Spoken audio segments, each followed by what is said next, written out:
Olá, pessoal. Essa aqui é a primeira edição do URB, um podcast sobre política feito para Uberlândia. Tem uma diferença para tudo que você encontra por aí na internet, na televisão, nos jornais, é porque aqui ninguém manda, ninguém cala a boca da gente. Não tem dinheiro da prefeitura, não tem dinheiro de empresário privado, e aqui é um espaço para que a gente possa livremente falar sobre as coisas que não vão bem na nossa cidade ou que vão bem na nossa cidade, para que a gente possa exercer a crítica construtiva e fazer com que as coisas na nossa comunidade andem sempre melhor. E para estrear esse podcast, eu não poderia deixar de trazer aqui uma mulher, porque as mulheres, afinal de contas, têm o protagonismo e até por uma questão de gentileza, né? Ladies first. Primeiro, queria dizer da honra de ser a primeira a estrear esse programa, dizer que eu te admiro muito desde sempre, como Obrigado, jornalista, como apresentador, como alguém de referência nacional, que foi pioneiro e desbravou assim, várias frentes. Admiro mais ainda a sua capacidade de retornar a Uberlândia, tá reconstruindo uma carreira, e com essa produtora maravilhosa, com esse podcast, onde a gente pode falar da cidade real e não da cidade idealizada, né? Exatamente. Aí a gente vê a perspectiva, né, da expectativa versus realidade. Eu acho que o Uberlândia estava carente disso, então você está de parabéns, porque você está ocupando um espaço que nós não tínhamos. Hoje eu pensar assim, onde é que eu posso ir, que eu vou ser bem-vinda para falar da cidade que eu conheço e que eu vivo, enquanto cidadã, enquanto mãe, mas também agora enquanto vereadora. Não existe esse lugar. A gente tem retaliações. Então, que bom que você traz isso para a gente. Eu acho que é um ganho para toda a cidade, para todos os cidadãos e cidadãs. Muito obrigado. Agora só que nós vamos parar de rasgar cedo e vamos falar sério, Cláudio. Bom, vamos lá. A história do seu pai. Eu queria que você começasse a contar, não pela sua relação com ele, mas antes, a relação do seu pai com a própria esposa. Porque eu acho que isso tem um gancho com a sua atuação, né, que é mais do que feminista, é uma atuação de proteção à integridade feminina, integridade moral e integridade física. Conta para nós o que aconteceu. Então, e é interessante porque essa história do meu pai, ela se clareou para mim com o tempo. Não é algo que eu tinha consciência plena. Então, assim, meus pais se separaram, eu era muito nova, eu tinha 7 anos, minha mãe criou 4 filhos praticamente sozinha, com a ajuda de outras mulheres que são para mim também referência, a minha avó do lado materno, a vó Mira, que eu morei com ela um tempo, a minha bisavó, e olha que interessante essas mulheres. A minha bisavó teve um marido assassinado, muito cedo, que era muito comum nesses tempos anteriores, ainda existe, mas era muito comum essa coisa de matar por ciúme, matar por posse. A minha avó se casou aos 17 anos e aos 21 se separou e ficou também com as filhas, 4 mulheres. Então, é um sistema matrilinear esse da nossa família. E, para mim, é motivo de orgulho. E a mulherada forte. E são as referências que eu tenho, sim. Uhum. Claro que vulneravelmente fortes, né? Porque a vida não é fácil, né? E elas passaram muita dificuldade. E para criar a gente, inclusive. Então, eu tenho... São 3 tias e mais a minha mãe. A maior parte dos meus irmãos também são mulheres. Eu tenho 3 irmãs e 1 homem. E aí, voltando na história do meu pai. O meu pai, aos 5 anos de idade, ele presenciou um episódio muito triste, uma tragédia mesmo, familiar, que eu digo que impacta não só a vida dele, que vivenciou isso, dos irmãos, mas até as outras gerações. Então, me impactou de algum modo, por mais que eu não estivesse ali presente, eu e os meus irmãos, e a minha mãe. O meu pai, aos 5 anos, assistiu o pai dele assassinando a própria mãe. A minha avó Maria era costureira, professora, obviamente que eu não a conheci. Ela, muito bonita, eles falavam que ela era muito bonita. E o meu avô, muito enciumado, inclusive por conta de fofocas, e aí não importa se houve algum episódio de fato ou não, se é fantasia, né, de toda forma é crime. E de madrugada eles estavam dormindo, meu pai mais os 2 irmãos, meu pai com 5 anos, o meu tio com 6, a outra com 3. O meu pai e o irmão mais velho acordaram, ouviram bate-boca na cozinha. A minha avó estava ajoelhada no chão da cozinha e ele presenciou o meu avô, o pai dele, atirando na mãe, 3 tiros na mãe. Nossa. E eu falo que 3 tiros denota ódio, raiva, né? Então, assim, não foi um tiro e arrependeu, foram 3 tiros. Isso é muito significativo. E ela implorando pela vida, para poder cuidar dos filhos, que eram muito pequenos, né, que se pressupunha estarem dormindo, mas meu pai estava acordado e ouviu os gritos e foi ver o que era e presenciou tudo isso. Então, Fábio, é uma história muito triste. A história deve ter marcado profundamente a vida da sua família. Muito. O meu pai não conseguiu ser esposo, ele foi dependente químico a vida inteira, talvez até como forma de anestesiar essa dor, que eu não tenho noção que dor é essa, né, de você assistir a sua mãe sendo assassinada pelo seu pai, eu não tenho noção. Quando eu falo disso, eu arrepio, assim, me traz emoção, eu acho difícil. Mas acho importante contar, porque tem uma relação direta com a minha trajetória de vida e as escolhas que eu fui fazendo. Uhum. E ele não conseguiu ser pai também, não conseguiu. Ele a vida inteira morou em Goiânia, por pouco tempo ele ficou com a minha mãe aqui, eu tinha 7 anos, eles se separaram, ele ficou morando em Goiânia, processando o pai a vida inteira, com ódio do pai, né, querendo a herança da mãe. Enfim, o pai dele acabou tendo problemas de saúde, ficou na cadeira de rodas e faleceu. Eu cheguei a conhecer o meu avô, mas nunca tive contato. E o meu pai, assim, vez ou outra, tinha contato conosco, assim, às vezes ficava 3 anos, 4, 5, às vezes mandava alguma coisa, alguma roupa, mas eu era muito pequeno, era muito grande, então, assim, não tivemos... pai ausente. Não tivemos um relacionamento pai e filha. E os meus irmãos também não. E era tenso quando ele vinha, porque como ele bebia muito, e aí ele ia sair conosco, levava para onde ia beber, e aí dava vexame. Então, assim, era muito difícil. Era uma convivência tensa para quando a gente é criança. É claro que agora, como adulta, eu tenho outros recursos internos para lidar com essa história. Mas eu não tinha aos 7 anos de idade, aos 8, e por muito tempo. Você assistiu o Castelo de Vidro? Assisti, maravilhoso. Sentiu alguma coisa de identidade muito, ali? Muito. Inclusive, foi uma dica fantástica, eu agradeço, porque é de muita sensibilidade e como que impacta uma família toda a questão da dependência química. São todos codependentes, né, de algum modo. E então, meu pai não conseguiu.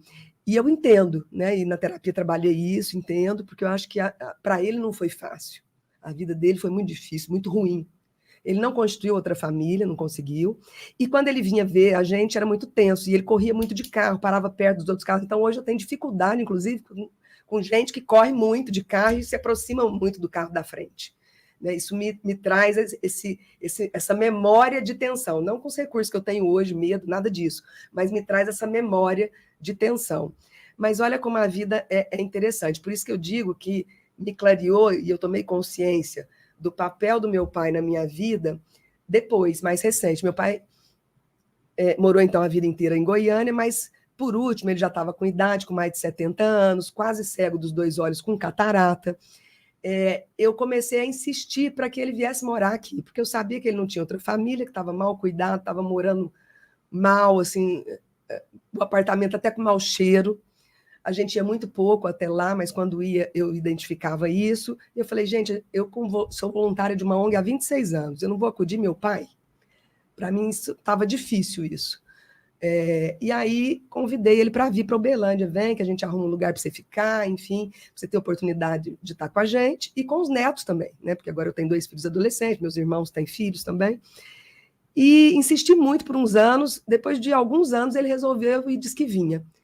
Aí nós fomos fazer um check-up, arrumar os dentes ele tinha gota, teve cirrose, fomos a catarata, ele passou a enxergar melhor que eu, porque eu uso óculos, ele passou a nem usar óculos, de tanto que foi boa a cirurgia. Enfim, fizemos todo um check-up, ele estava muito sem recurso financeiro, mas ainda bancou fazer tudo isso de saúde, não tinha plano nem nada, não tinha aposentadoria, aquela coisa difícil. E pusemos ele para morar, olha que interessante, a gente conseguiu uma casa de aluguel na rua onde eu morei a vida inteira e onde ele morou com a minha mãe e a minha avó também, ali na Coronel Antônio Alves, no centro da cidade. E você trouxe ele para cá? Trouxe para cá. Como é que foi essa experiência? Porque não tinha uma relação, né? Muito distante, mas trouxe. Eu acho que foi uma relação assim de empatia, de me colocar no lugar, de ver o que ele estava passando, vivendo, e falei, vem.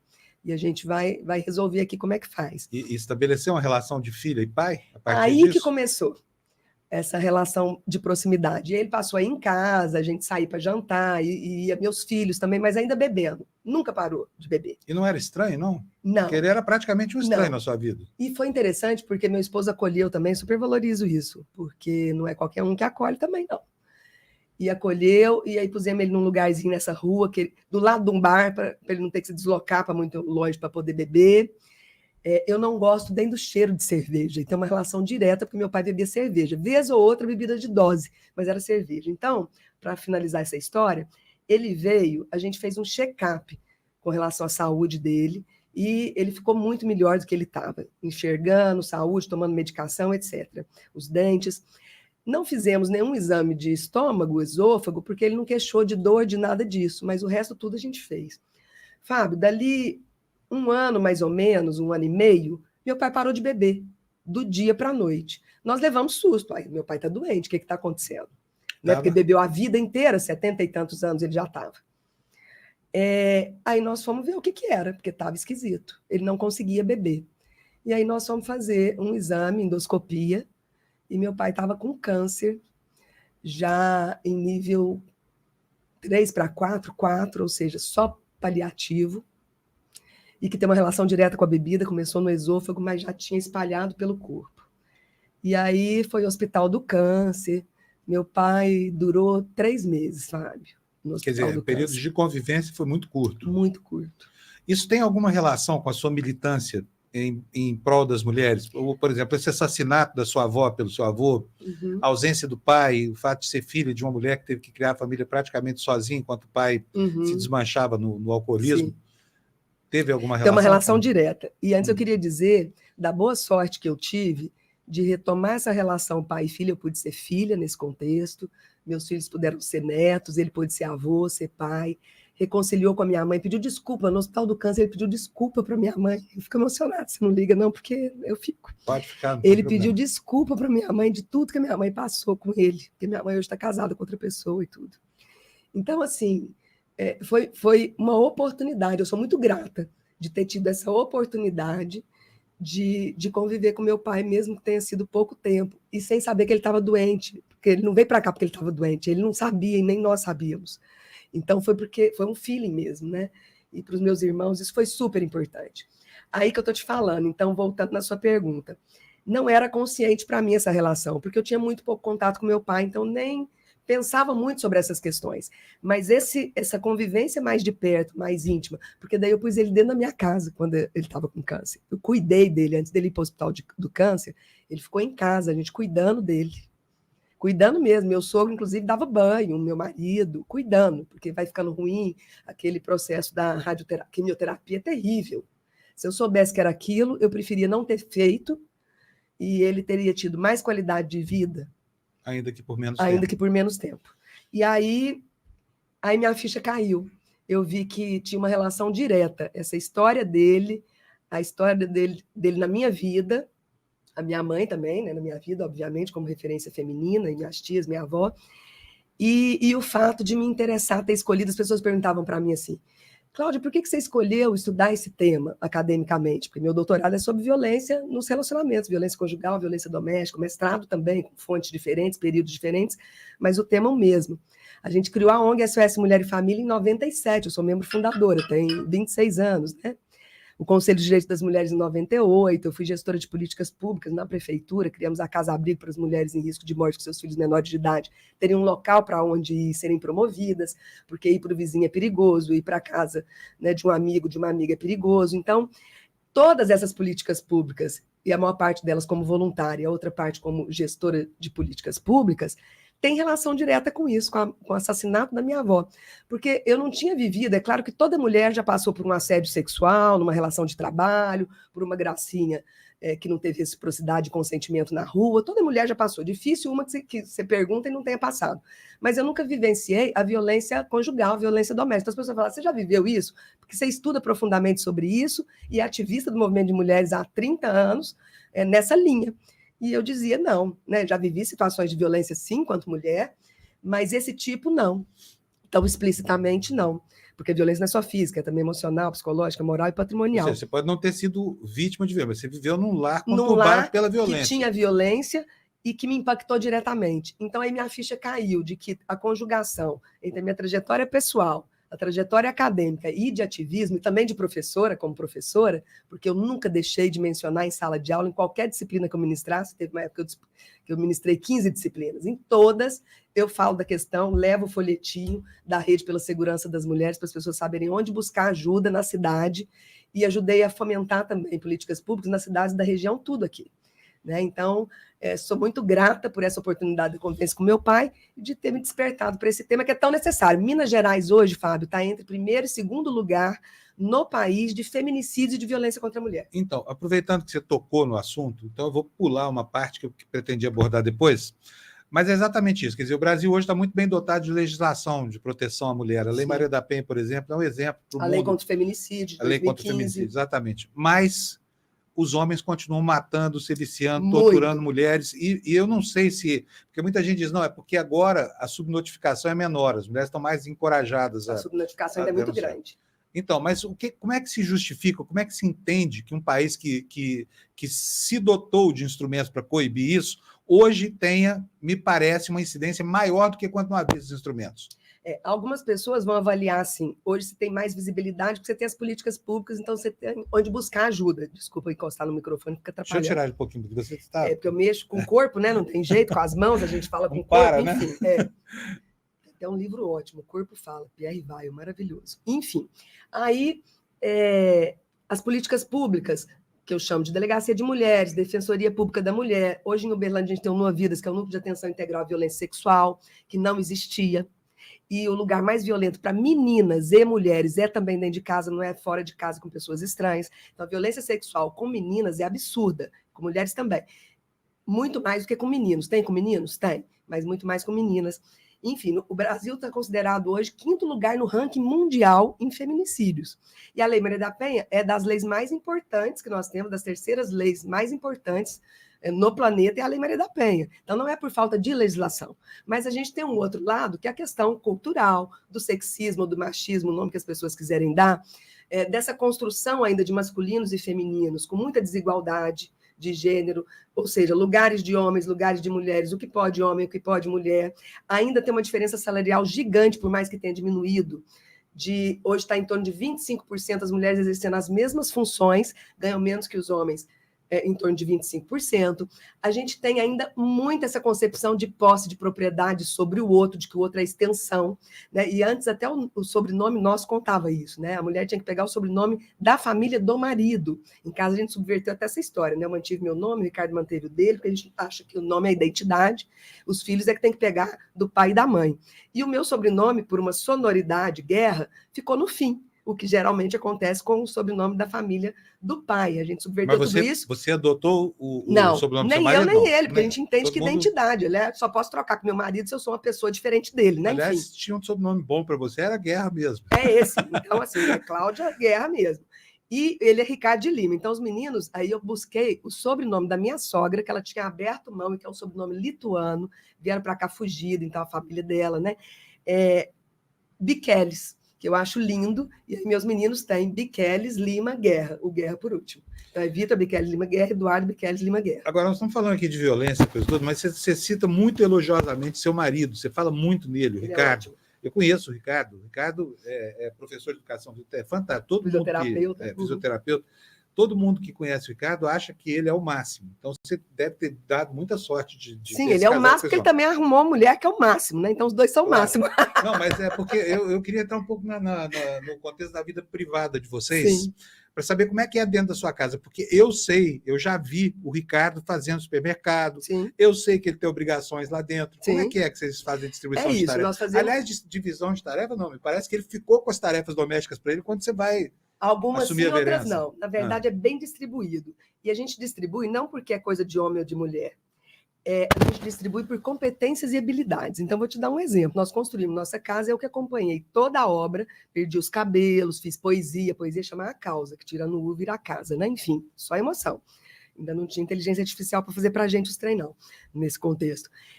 E acompanhei pedreiro, servente, pagava eles, ia na obra e tudo, porque o Ricardo não tem habilidade para isso. Mas ele que faz supermercado, porque ele é preocupado com a questão da saúde, ele faz dieta, meu filho agora, o de 17 anos, também está na linha de musculação, dieta, cuidar.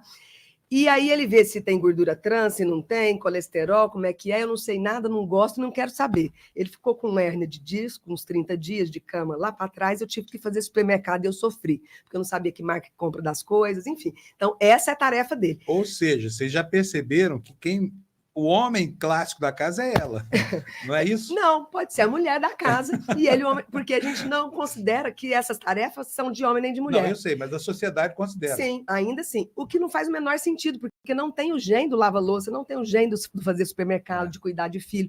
Você é um excelente cozinheiro. Os homens cozinham muito bem, só que a cozinha é remunerada muitas vezes, a do maître. A cozinha do dia a dia, canseira, voltada para a parede, é a da mulher.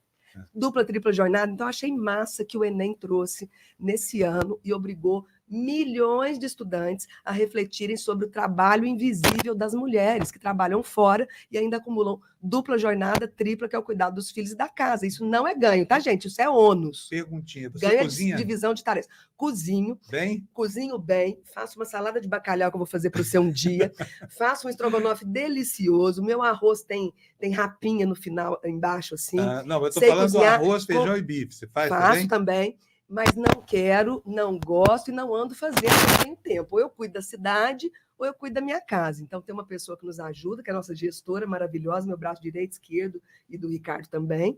E nos finais de semana, os 2 meninos é que arruma a cozinha, põe a roupa para lavar, tira o lixo, não cai a genitália, tá, gente? Vou contar isso, que é importante, pelo contrário. Não fica broxa, isso? Não, porque as atividades domésticas são feitas com as mãos, né? E não com as genitálias.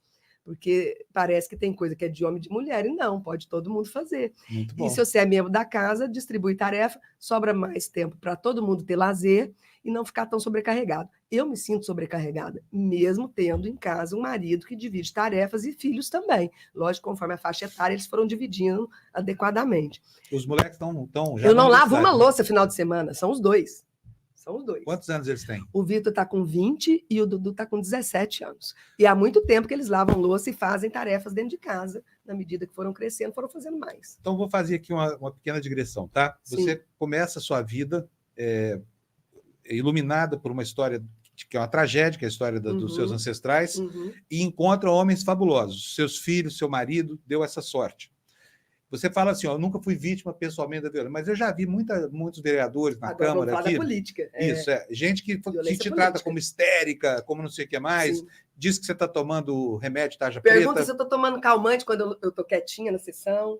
E aí? Isso é uma forma de violência. Também, porque isso reduz o papel da mulher ao estereótipo da histérica. Sim, não é a doméstica, é essa que eu falei que não tinha passado, mas é a violência política de gênero, que inclusive é projeto de lei meu aprovado aqui na Câmara antes de ser aprovado o federal.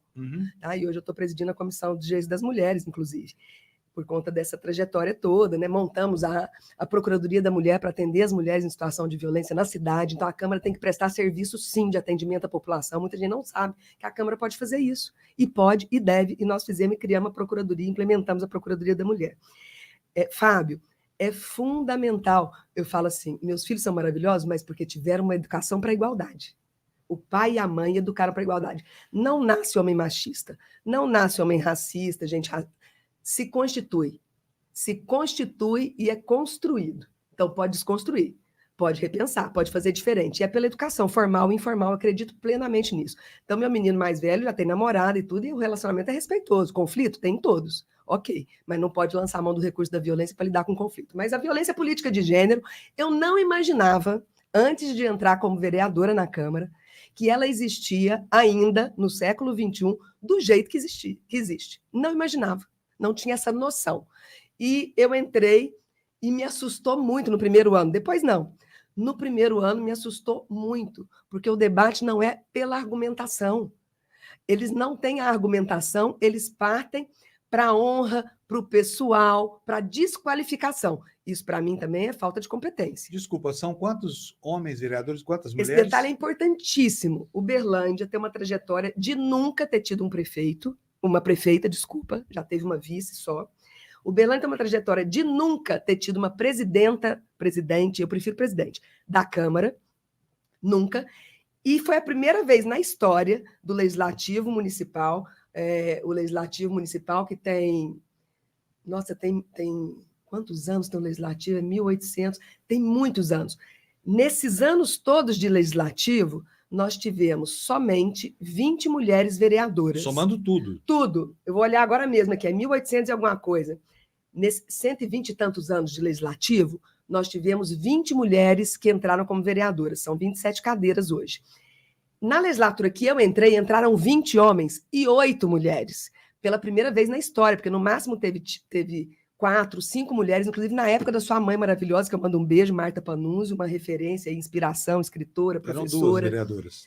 Na época dela, tinha ela, tinha a Nilza Alves, tinha a Olguinha, maravilhosa, negra, tinha a Normi Firmino, que foi diretora lá da escola que eu estudei, porque eu fiz o fundamental todo no público, e era bom, no Zé Inácio, Normi Firmino.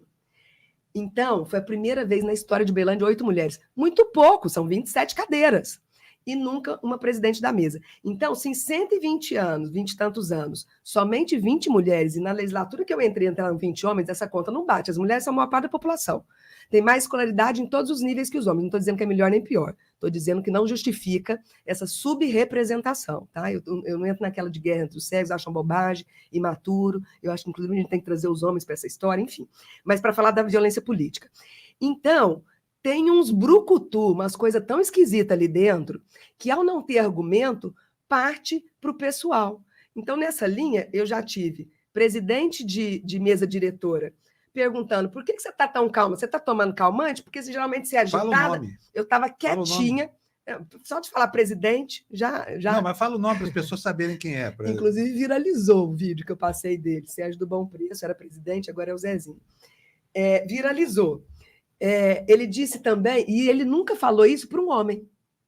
Não foi recorrente falar para um homem. Por que para uma mulher? Tem uma que usa uma colherzinha, fica brava. Ela está até calma, acho que ela está tomando muito calmante esses dias. Está quietinha.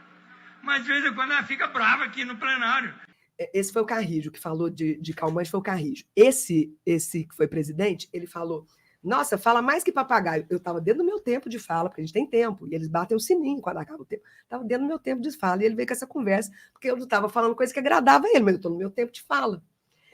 Porque fala mais que papagaio. Ele teve homens que já passaram do tempo, mais de 1 minuto, 2 minutos, ele nunca disse que um homem fala mais que papagaio. Então, foi recorrente para uma mulher. E eu não aceito. É simples assim, eu não aceito. Aí eu disse para ele que papagaio, e ele é da base do prefeito, do coronel, e a Câmara é uma extensão do coronel, é um cartorial. Ele falou isso, nunca falou para um homem, e papagaio repete o que o dono diz, não é? Uhum. Eu não tenho dono. Eu sou super independente para votar, para falar, para ninguém manda em mim. Ele é mandado pelo prefeito. Então, quem é papagaio? Projetou em mim uma coisa que é dele, né? Enfim, geralmente isso acontece. Tá, mas como é que você recebe esse tipo de agressão? Porque eu vi várias cenas. Nós vamos mostrar aqui agora. E nunca agrido, nunca vou pro pessoal, nunca xingo, não faço isso, porque daí eu perderia e entraria no mesmo jogo deles. Não faço isso. No fim do ano passado, teve aquela encrenca lá entre você e o líder do prefeito, Abatênio. Vereadores, por favor. Olha isso. Vereador Cláudia Guerra, por favor. Calma, vereadores. Como é que foi que começou aquilo? O que foi aquela história lá? Porque aquilo ia terminando bem mal. Eles queriam caçar o seu mandato por causa daquela cena. Sem a menor justificativa e absurdo, fora fake news, os recortes que interessavam a ele, ele até patrocinou, e mesmo assim não teve engajamento, coitado. Enfim, precisa melhorar, né? Apresentar projetos. Ele patrocinou o quê? Ele impulsionou aquela cena? Isso, impulsionou. Se vitimizando? Lógico, né? E aí, o que aconteceu? Nem era com ele a história. Nós temos uma vereadora na casa... Eu só vou dizer, já que eu vou convidar o Abatênio para vir aqui também, importante. Porque eu quero que ele fale também Sim, sobre... Sim, importante, convida. Inclusive, eu defendo isso. Uma emissora aí colocou ele começou a falar coisas de mim, eu já pedi direito de resposta até agora, mas por que não deram direito de resposta? Porque são financiados pela fortuna do dinheiro de publicidade da prefeitura, que eu já tentei... Quer falar qual é a emissora? Não tem problema nenhum. Pode falar. Paranaíba. Eles mostraram a cena e ouviram a Abatênio, mas não te deram chance de falar nada. Nada. E eu pedi, inclusive por escrito. Estou esperando até agora. Enfim, mas porque recebe uma fortuna da prefeitura, que inclusive a gente já tentou mexer nisso. Mas por que não te ouviram? Porque parece que, quer dizer, ali era óbvio que tinha 2 lados em conflito. Mas a regra básica do jornalismo. Esse é o diferencial aqui do seu programa. Os veículos de comunicação na cidade não são isentos. Eles estão a serviço de quem paga. Não tem isenção. Isso é muito ruim para o jornalismo, para a sua categoria.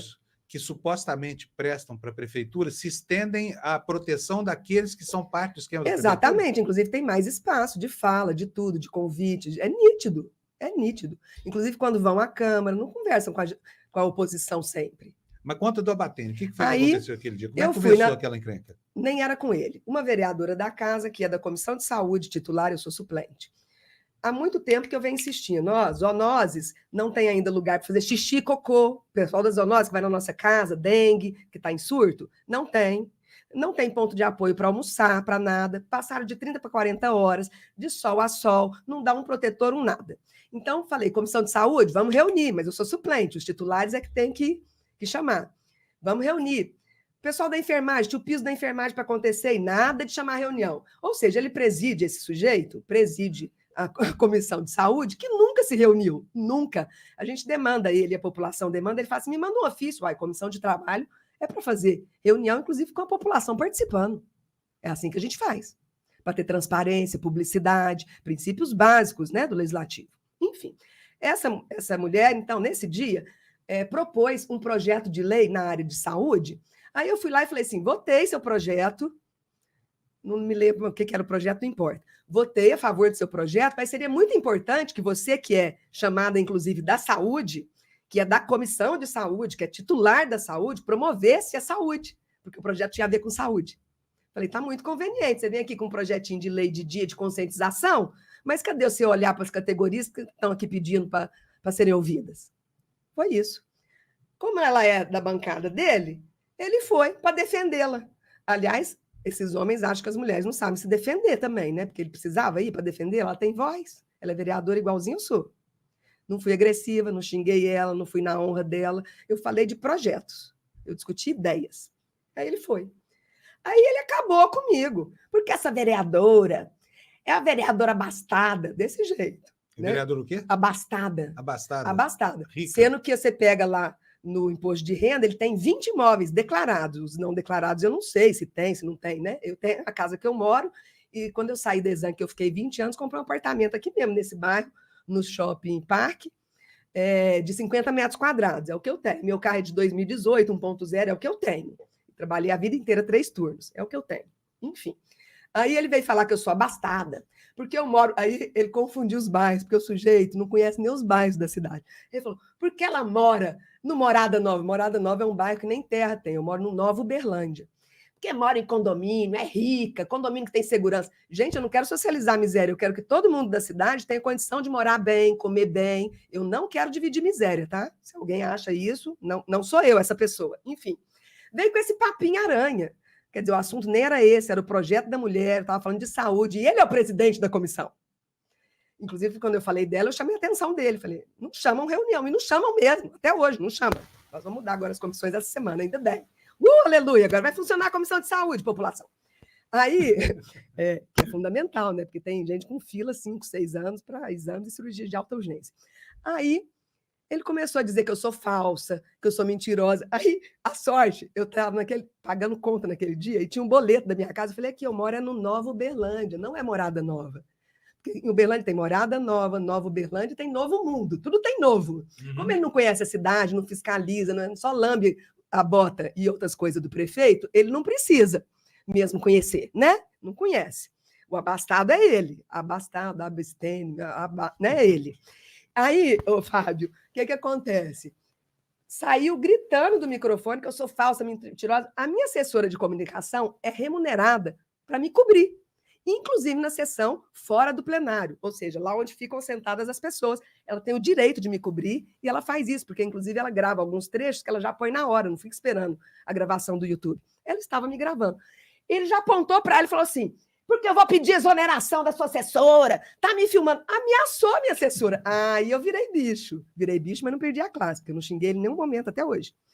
Aí eu fui nele, pertinho, nariz com nariz, encostada ali nele. Falei, você não ameaça minha assessora, não. Você não ameaça a minha assessora, e se tiver uma ameaça a ela ou a mim, eu chamo a polícia agora. Foi essa a cena. O que ele fez? Pôs as mãozinhas para trás, me cutucou com o corpo dele, né? Deu uma barrigada. Me cutucou com o corpo dele. Você está falando do corpo dele por quê? Isso vê... Não, porque Podia ser o ombro, podia ser qualquer parte do corpo, mas quando a mídia me perguntou, ele te encostou? Eu falei, encostou a barriga. Aí ele disse que eu sou gordofóbica. Gente, eu dou aula de antropologia, eu falo sobre diversidade, enfim, me poupa, né? Ele te acusou de gordofobia por não, isso. sem noção, né? Mas, então, quer dizer, isso tomou não um totó aconteceu. da barriga dele, tomou uma barrigada. Isso. Aí que ele tem pior. Ele pôs as mãozinhas para trás e ficava mandando beijo para mim. Eu podia interpretar isso como assédio, por exemplo, sexual. Não fiz isso, mas poderia. Poderia ter levado ele para a Comissão de Legislação e Justiça, porque ele ameaçou a minha assessora. Poderia ter levado ele para a Legislação e Justiça, porque ele me xingou, veio falar que eu moro num lugar que eu não moro, eu moro em outro lugar. E também, o que diz respeito numa sessão, onde é que eu moro, se eu tenho casa, se eu não tenho, se eu tenho carro, se eu não tenho. Então, para não discutir as ideias e o que não faz, agride a honra. Isso é violência política de gênero e já é previsto em lei. Machismo, né? Completo. Agora, mas é verdade que o consultor jurídico da Câmara deu guarida a essa hipótese de cassar seu mandato por causa dessa bobagem? Isso daí é um jeito de dizer que eu estou incomodando, e eu fico muito feliz, porque se eu estou incomodando, eu estou no caminho certo, é porque eu estou trabalhando, é porque eu estou mostrando serviço, resultado. Então, isso eu fico só feliz. Só que hoje eles comandam a maior parte das comissões, até hoje, porque agora nós somos 14, depois do racha que teve do Adelmo com o Leonídio, que ambos vão ser pré-candidatos aí à prefeitura. Hoje nós somos 14 na Câmara. Quem sabe agora a gente consegue... São 14 na oposição, portanto vocês têm maioria. 5 eram oposição e mais 9 deles que vieram, nós somos maioria hoje da Câmara. Então nós vamos reconfigurar todas as comissões e aí sim a saúde vai funcionar, a educação vai funcionar, as comissões vão funcionar. Mas deixa eu te perguntar uma coisa. Porque eu era indignada como cidadã das comissões não funcionarem. Como é que eu entro e não faço nada? Faço. Essa reconfiguração da Câmara, com o prefeito perdendo a maioria parlamentar que sempre teve, isso não é conversa para boi dormir, não, Cláudio? Olha, eu só acredito vendo, e eu estou vendo. Então, nós conseguimos, por exemplo, vista de um projeto, é pedir um tempo para analisar, porque eles mandaram 22 projetos do dia para a noite, da noite para o dia, na verdade, porque a sessão é às 9 da manhã, com mais de 1.000 páginas, isso é vergonhoso. Não é comigo, vereadora, porque eu não me represento, eu represento a população de Uberlândia. Como é que a gente lê 1.000 páginas e vota? E um desses casos era um terreno gigante politecnológico que tem aqui numa área nobre da cidade para uma instituição. Por que não fez um edital para várias instituições concorrerem? Porque a pessoa que está à frente da instituição é deles. Então é direcionado. E era um terreno gigante. Não aceitamos mesmo, pedimos vista. Então os 14 já começaram a atuar o ano passado.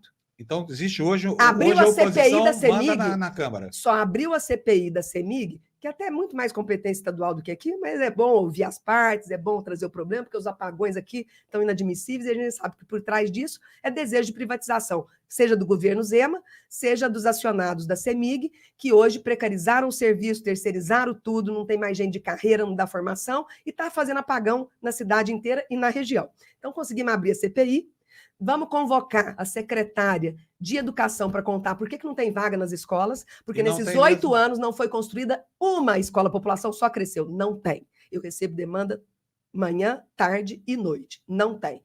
Já fui para o Ministério Público, ano passado eu fui também. O kit escolar, o kit absorvente para a segurança das mulheres, das meninas, né, que estão no fundamental. E a gente sabe que tem menina que não tem condição de comprar absorvente é caro. Então, o kit, que foi inclusive uma indicação nossa ao prefeito, o kit vai junto, o kit absorvente vai junto para as meninas dessa faixa etária, junto com o kit escolar. Chega todo ano, no meio do ano, Fábio, e não no primeiro dia de aula. Ou seja, 6 meses por ano, miséria menstrual. Prefeitura pede para sair. Se não tem competência para fazer gestão, pede para sair, porque sabe que a licitação demora. Então, por que não faz planejamento? Isso é desaforo, é desrespeito. Agora, você vai me desculpar, mas eu sei que você não tem nada a ver com isso, porque você é uma parlamentar notadamente de oposição, que você não apoia isso, mas tem certos exageros aqui que são uma coisa absurda. Por exemplo, a história de terem negado dinheiro, eu sei que não era uma emenda sua, para aquele centro de tratamento de autistas, mas deram 250 mil reais. Não, mas eu assinei junto com o Fabão. Então, assinei junto. Vocês, votação do orçamento. Sim. Então, e só para dizer assim, que deram generosamente 250 mil reais para uma cavalgada de cavalo de rico, Manga Larga Machador. Semana de marcha de cavalo manga larga. Quem tem manga larga, tem aras, é porque é gente rica. E estava envolvido o Sindicato Rural. O Sindicato Rural não precisa de dinheiro público. Quem precisa de dinheiro público é lá os bairros que estão sem asfalto, Glória, precisa de dinheiro público a Comunidade das Torres, não precisa. Então, é isso que a gente viu, isso foi aprovado. Agora, tirar recurso de publicidade para reduzir as filas de exames e cirurgias, não foi aprovado. Tirar recurso de publicidade para moradia, que não faz nessa cidade também, nem com fundo habitacional, que tem milhões, e o governo federal anterior não fez também nada de habitação, isso daí não foi aprovado. Deixa eu te perguntar uma coisa, como é que você sabe no que é gasto o dinheiro de Uberlândia? Porque eu tentei entrar no site da prefeitura e levantar lá no portal da transparência, mas eu não consigo encontrar. Por exemplo, eu até desafio qualquer pessoa que acesse esse portal a encontrar. Por exemplo, eu estava procurando saber quanto a prefeitura gastou de remédio contra a Covid, do tal do tratamento precoce, que é uma balela, uma mentira. Aliás, o Uberlândia foi muito mal na Covid. Que muito isso, mal. votou o projeto aqui anti-vacina, a gente teve que entrar na justiça para derrubar. Então, mas como é que você acha esses dados? Me conta, porque eu não consigo. Eu acho que aquele portal da transparência é uma grande mentira. Ele não tem transparência não tem transparência nenhuma, e eu vou te contar mais. Por que não tem? Vocês não cobram isso do prefeito? O tempo todo. Eu sou a vereadora que mais fez requerimento, solicitou, entrou no Ministério Público, entrou no Judiciário, em nível estadual, em nível federal. A prefeitura não tem diagnóstico de muita coisa e não tem transparência. Se tivesse transparência, eu não precisava solicitar informação, você concorda? E quando você solicita, você consegue? Às vezes genérica, e eu tenho que fazer uma segunda vez, mas isso eu já aprendi. Inclusive, eu peço para anexar documentos. Então, não tem. Por exemplo, da publicidade. E não é só você, muita gente. Não tem. A publicidade, por exemplo, eles falam quanto que vai para a agência, mas eu quero saber quanto que vai para Paranaíba, para a TV Integração, para o rádio, para o outdoor, para a rede social. Eu quero saber, eu tenho direito, e o cidadão tem direito. Você pediu essa informação? E vem um calhamaço de 1000 folhas assim e não tem. Tem quanto vai para a agência. Tanto que o Fabão, e nós apoiamos, entrou no Ministério Público. Está rodando. É uma vergonha, não tem transparência e publicidade. O prefeito não conversa com as categorias, quis regulamentar de cima para baixo. Motoristas de aplicativo, que é mais de 20 mil pessoas aqui, gerando trabalho e renda e tudo, a gente teve que intervir, dar orientação jurídica e melhorar a proposta do prefeito. Ele só conversou quando eles entraram em massa na Câmara, inclusive chamaram polícia. Eles chamam polícia para receber a população dentro da Câmara. E eu que achava, quando eu entrei na Câmara, que a Câmara é a casa do povo. Eu achava. Mas eles chamam polícia para receber o povo na Câmara. Por falar em política, essa colher aqui, conta a história disso aqui. Como é que aparece essa colher aqui que virou sua marca registrada? E foi tão espontâneo, sem pensar sobre. Eu tenho uma amiga, a Raquel, que assim que eu entrei, eu sempre usei a fala, dentro do ativismo, de que em briga de marido e mulher se mete a colher, para desconstruir aquela fala tradicional, e ainda é tradicional, de que em briga de marido e mulher não se mete a colher. Ao não meter é mais assassinato. Lógico que meter a colher não significa fofoca, significa escutativa, sem preconceito, sem discriminação, orientar onde buscar ajuda, passar um folheto, enfim, tem técnica para essa escuta e tal. Aí a Raquel viu no mercado municipal e comprou um punhado de colher e levou. Nesse dia eu tinha sessão, levei para a sessão a colher. E falei, porque eu sempre pauto a questão das mulheres, falei, porque eu meto a colher em briga de marido e mulher. A fala eu já tinha, mas não tinha colher. Associei a colher com a fala. Fábio, depois disso, as pessoas começaram a me cobrar, cadê a colher? Claro, mas cadê a colher? E se eu vou em algum lugar na comunidade e não tô com a colher, ou se ela é muito pequenininha, eu fui agora nos ensaios de carnaval, né? A dançarina falou assim para mim, não, mas essa colher tá muito pequenininha, cadê a colher maior? Aí eu falo, não, a maior eu levo nas sessões, porque o bicho pega lá, aqui é só gente do bem, eu não preciso dar grande. Enfim, mas é uma colher da cultura da paz, ela não tem perspectiva nenhuma de violência, de atacar, nada disso. É maior simbolicamente, porque o pepino tá grande.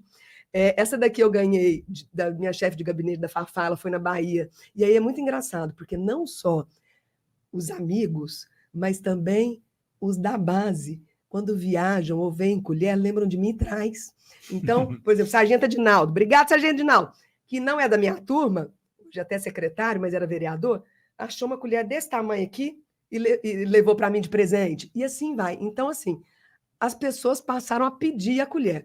Eu só tomo cuidado para não virar caricatura, porque eu sou muito mais que uma caricatura, né? Eu tenho conteúdo. Uhum. Então, a colher é um adereço, mas que combina muito com uma das minhas pautas centrais, que é a segurança das mulheres. A outra é a educação para a igualdade, porque a gente só transforma pela educação, né? Eu costumo dizer que não é a educação que é cara, né? Cara é a ignorância. E educação, para mim, é investimento, seja ela formal ou informal, porque a gente educa também na família, em outros espaços de sociabilidade. E aí passei a usar a colher. Então, eu tenho a colher LGBT, que eu vou para as paradas, ela é toda colorida, com arco-íris, e tem pedras brilhosas. Eu tenho a colher do movimento negro, que é um cedro, uma coisa de árvore bem escura, ébano, que eu queria lembrar. Até tinha mulheres de ébano, que era um movimento em Uberlândia, que ébano é de uma árvore escura.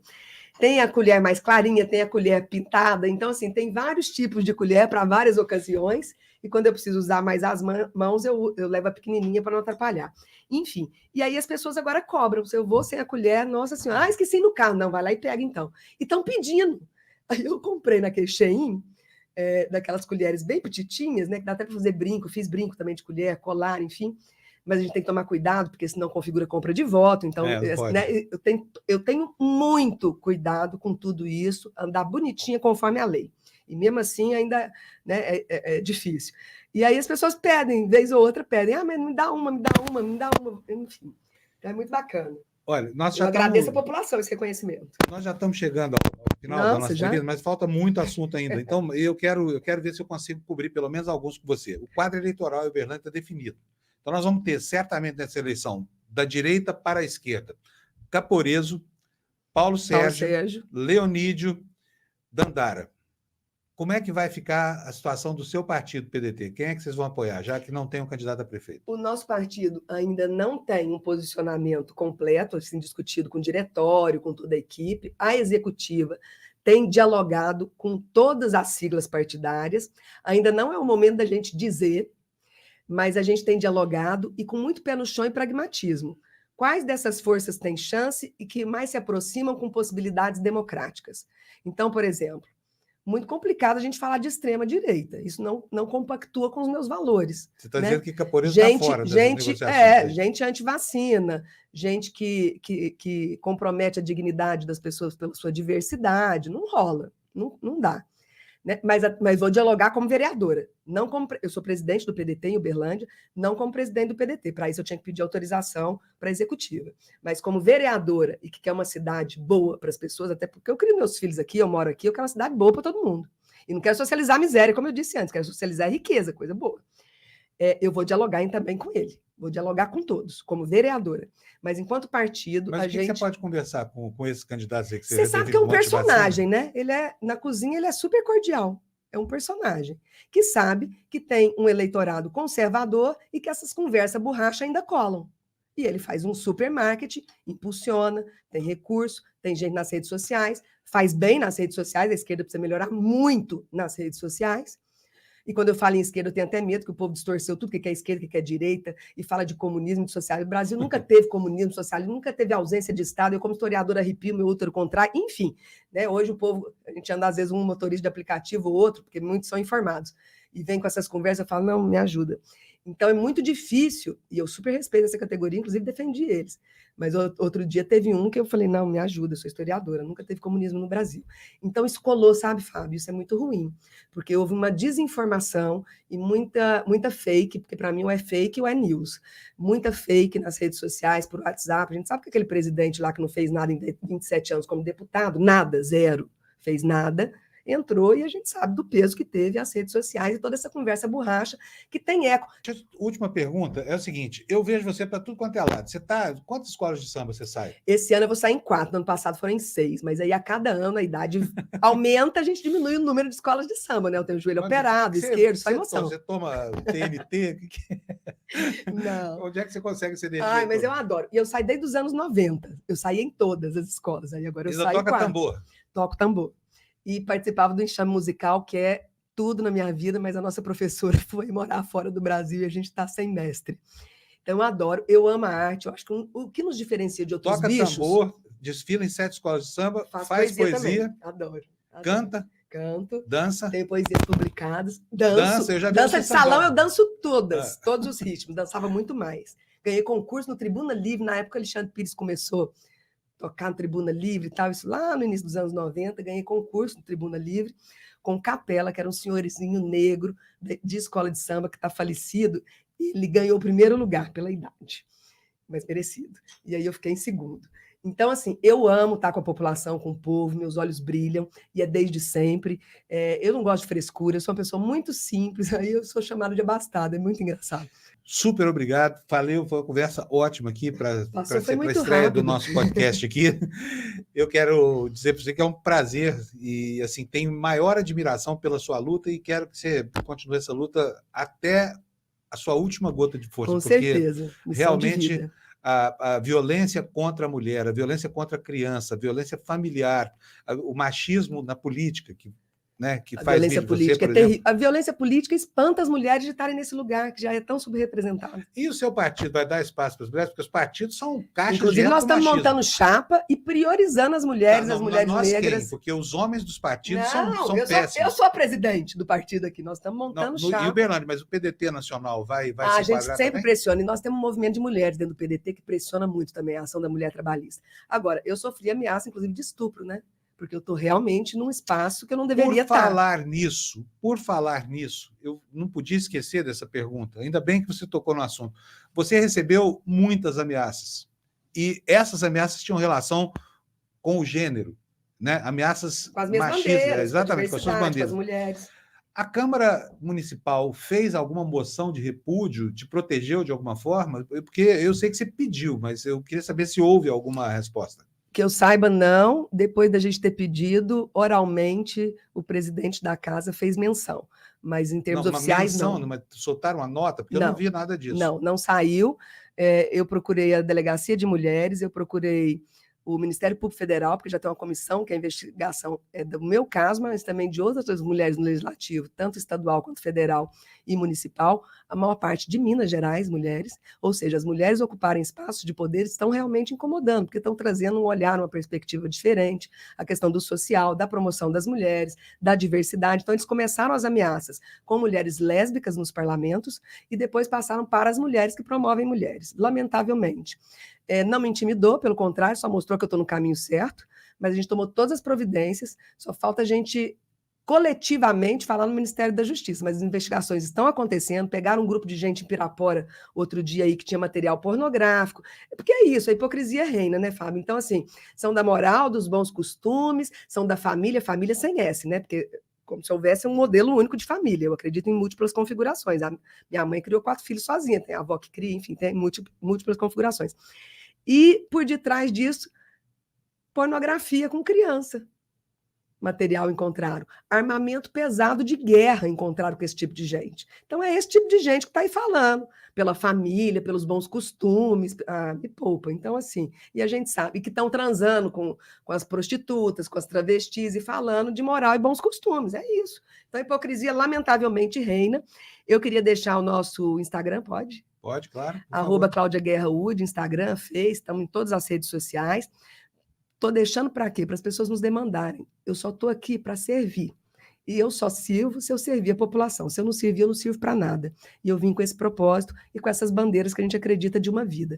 Te agradeço imensamente, dou os parabéns por esse espaço, por esse podcast, por você trazer para Uberlândia, essa cidade que ainda é muito conservadora, mas que tem lado de chegar e que vai aperfeiçoar, até para ser mais feliz nas suas famílias e nas suas relações, e com menos violência.